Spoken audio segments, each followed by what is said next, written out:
வாங்க ஏன் செல்லங்களா, எல்லாரும் நல்லா போர்வைக்குள்ள சுருண்டு சௌகரியமா படுத்துக்கிட்டீங்களா? இன்னைக்கு பாட்டியே உங்களுக்கு ஒரு சூப்பரான தூங்கும் நேர கதை சொல்ல போறேன். இன்னைக்கு நாம பார்க்க போற கதை ஒட்டகச்சிவிங்கியின் கழுத்து.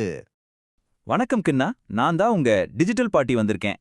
எப்பவாவது யோசிச்சு பார்த்திருக்கீங்களா? காட்டுல எத்தனையோ மிருகங்கள் இருக்கு, ஆனா இந்த ஒட்டகச்சிவிங்கிக்கு மட்டும் எப்படி இவ்ளோ நீளமான கழுத்து வந்துச்சுன்னு? ஆரம்பத்துல குட்டியான கழுத்தோட இருந்த நம்ம ஒட்டகச்சிவிங்கி எப்படி இவ்ளோ உசரமா மாறுச்சுன்னு இன்னைக்கு கதையா பாப்போமா?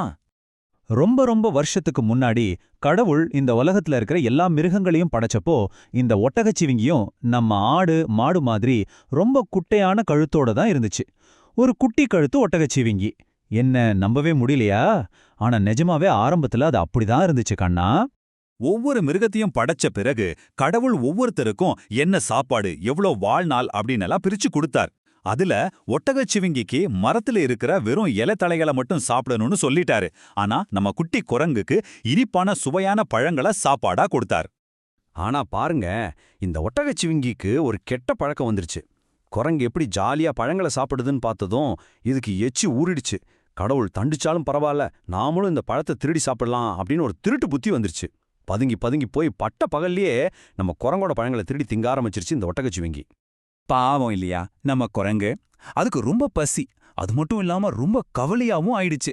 அந்த காலத்துல மிருகங்களால நேரா கடவுளை பார்க்க முடியாது.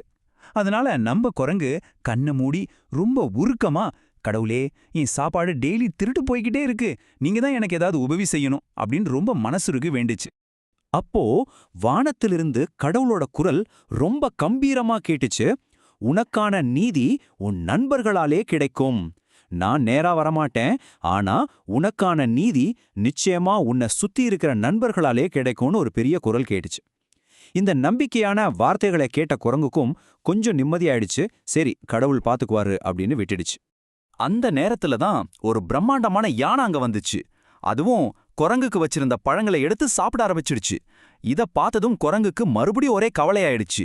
ஐயோ, ஏற்கனவே ஒட்டகச்சிவிங்கி திருடி சாப்பிடுது, இப்போ அந்த யானை வேற வருது, அவ்வளவுதான், நமக்கு சுத்தமா சாப்பாடே கிடைக்காதோ அப்படின்னு ரொம்ப பயந்து போச்சு. மாபெரும் சண்டை ஒட்டகச்சிவிங்கிக்கும் யானைக்கும். இப்போதான் கதையில ஒரு பெரிய திருப்பம் கண்ணா. குரங்கோட பழங்களை சாப்பிட வந்த ஒட்டகச்சிவிங்கிக்கு ரொம்ப திமிரு. கடவுள்லாம் ஒன்னும் பண்ண மாட்டாருங்கிற தைரியத்துல அங்கிருந்த யானை கிட்ட வம்பிழுக்க ஆரம்பிச்சுது. யானையோட பெரிய உடம்ப பார்த்து ரொம்ப மோசமா கிண்டல் பண்ணுச்சு இந்த ஒட்டகச்சிவிங்கி. யானைக்கு வந்ததே கோவம்.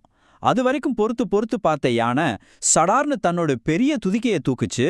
சட்டுன்னு ஒட்டகச்சிவிங்கோட கழுத்தை இறுக்கி புடிச்சு சும்மா கரகரன்னு ஒரு சுத்து சுத்துச்சு பாருங்க. அப்படியே காத்துல பறந்துச்சு நம்ம ஒட்டகச்சிவிங்கி. அந்த சுத்துல என்ன ஆச்சு தெரியுமா? ஒட்டகச்சிவிங்கியோட கழுத்து அப்படியே ரப்பர் மாதிரி இழுத்துக்கிட்டு 10 அடிக்கு மேல நீண்டு போயிடுச்சு. ஆமாங்க, 10 அடி. இப்போ அதால குனிஞ்சு பார்க்க கூட முடியல. சரி, கால்களை மடக்கி உட்காரலான்னு பார்த்தா அதுவும் முடியல. அம்புட்டு நீளம். என்ன ஒரு தண்டனை பாத்தீங்களா? அப்போதான் ஒட்டகச்சிவிங்கிக்கு தன்னோட தப்பு புரிஞ்சுது. ஆஹா, நாம திருடி தின்னதுனால தான் கடவுள் நமக்கு இந்த தண்டனையை கொடுத்துட்டார் அப்படின்னு உணர்ந்துச்சு.